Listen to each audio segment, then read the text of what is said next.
Bago natin ituloy yung series, bakit pinali si Marcos? Bigyan natin ng pansin ng historiography. Lahat ng ibibigay sa mga susunod na videos, kailangan ng pag-intindi ng historiography. Historiography, the writing of history. Based on the critical examination of sources, the selection of particulars from the authentic materials, and the synthesis of particulars into a narrative that will stand the test of critical methods. Sa bawat hirit ng mga Idiot Aquino followers laban kay Marcos, dapat mayroong sources o references ang kanilang sinasabi. Ang sources o references ay yung mga dokumente doon nakasulat na nagpapatunay ng mga sinasabi nila tungkol kay Marcos. Halimbawa, yung sinasabi na magnanakaw si Marcos, dalawang grupo lang ang pinagmulan ng lahat na nakasulat na magnanakaw ang mga Marcos. Ang grupong ito ay yung Philippine Commission ng Gaguhan na Gobyerno. Philippine Commission ng gaano ba talaga kayo kabobo niya sa research ninyo sa gobyerno? Mali. Philippine Commission on Good Government, PCGG.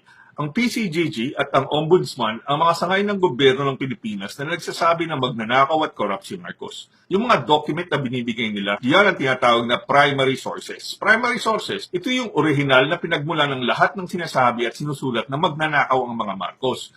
Ang problema ng PCGG sa primary sources nila, may political agenda. Ibig sabihin, alam natin na lahat ng sasabihin nila laban kay Marcos. Okay, pagpalagay na natin na sinaniban ng lahat ng santo ang mga nasa PCGG, at hindi sila laban sa mga Marcos ang PCGG. Sa batas ng Pilipinas at sa kahit na anong sangay ng gobyerno, innocent until proven guilty. Ibig sabihin, dapat patunayan ng PCGG na talagang magnanakaw ang mga Marcos bago nila sabihin na corrupt at magnanakaw ang mga Marcos. Ika nga sa Constitution, 1987, okay?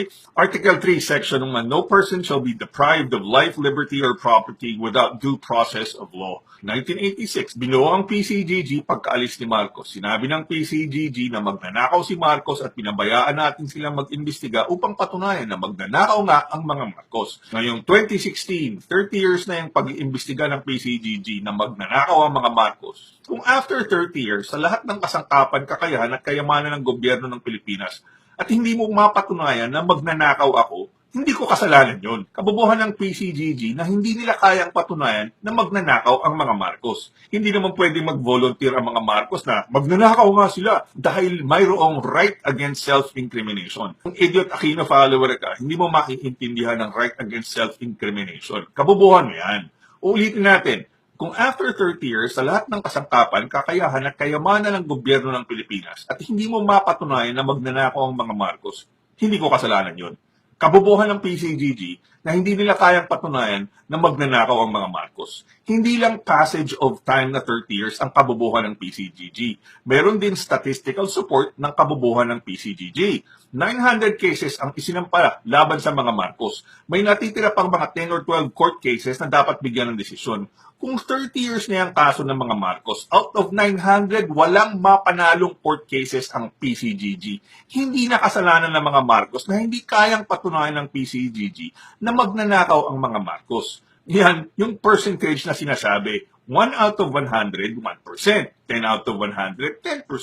90 out of 100, 90%. Nothing out of 900 court cases. Gaguhan na yan. Kabubuhan na yan. Numbers ulit. 30 years, wala. 900 court cases, wala. So ano hinihintay niyong mga Idiot Aquino followers sa PCGG? Bababa si Kristo galing sa langit tapos bibigyan kayo ng papeles ang PCGG na magpapatunay na magnanakaw ang mga Marcos? Pabalik tayo sa punto ng historiography. Yung mga dokumento na nagsasabi na magnanakaw ang mga Marcos base sa paghahalungkat natin ng primary sources sa PCGG. Kabubuhan, kaek-ekan, pagiging inutil at kasinungalingan ang sinasabi nila na magnanakaw si Marcos.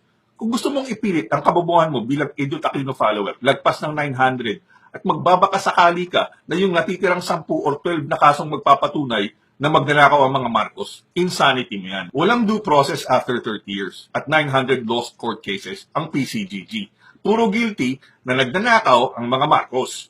Yung PCGG at ang mga Idiot Aquino followers, pinatunayan nyo lang na mangmang kayo sa batas at ang pagiging inutil ninyo sa batas ang dapat nasunod.